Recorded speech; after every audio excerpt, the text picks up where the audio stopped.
Hi, and welcome to the first edition of News, Views and Ideas.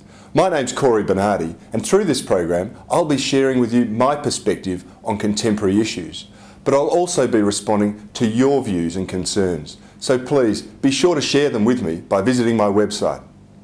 Today, I'd like to talk to you about the most pressing issue facing the Australian people, and that's our response to climate change. Mr Rudd and the government will have you believe that an emissions trading scheme will make a huge difference to the climate. He also wants us to sign up to a draft treaty in Copenhagen in December. Both of these things are wrong for Australia. They're against our national interest. The Copenhagen Treaty, for instance, will commit Australia to giving $7 billion of taxpayer funds to the United Nations every year. This is on top of our existing international aid commitments. Now, not only is this unwarranted and unjustified, it hands a bit of Australia's sovereignty to the United Nations, an unelected body. And I say that because we'll be suffering penalties if we fail to comply with the agreements reached in the United Nations and the Copenhagen Climate Summit.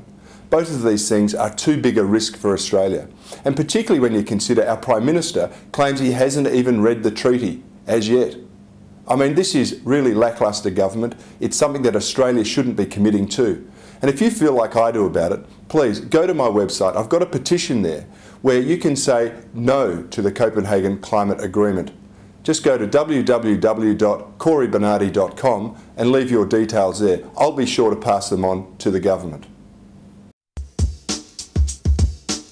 I receive hundreds of emails every single week, and I try and respond to them all personally. But on occasions there are some that I'd like to share with you through the News, Views and Ideas program. Deanna has contacted me, concerned about my views on climate change.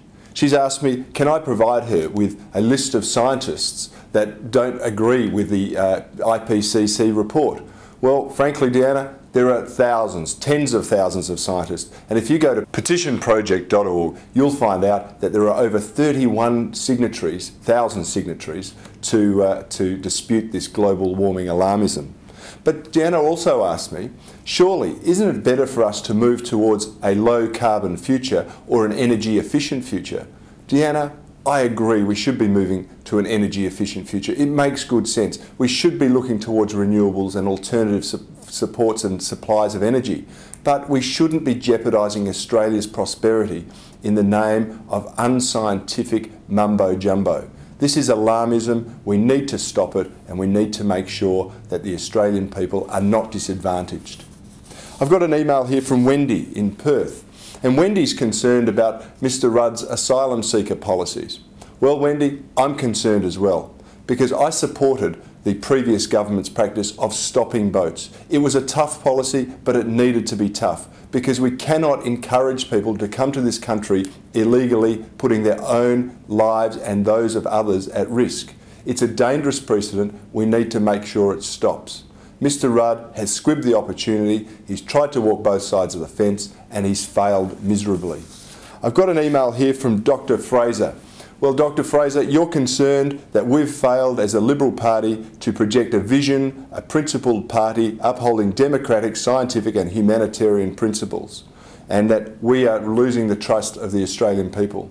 Let me tell you, retaining the trust and faith of the Australian people is at the very forefront of my mind. We are there to serve them, and I'll be doing everything I can to restore principles in politics, advocating for what I believe, and I hope it's what you believe too. Thanks for your email.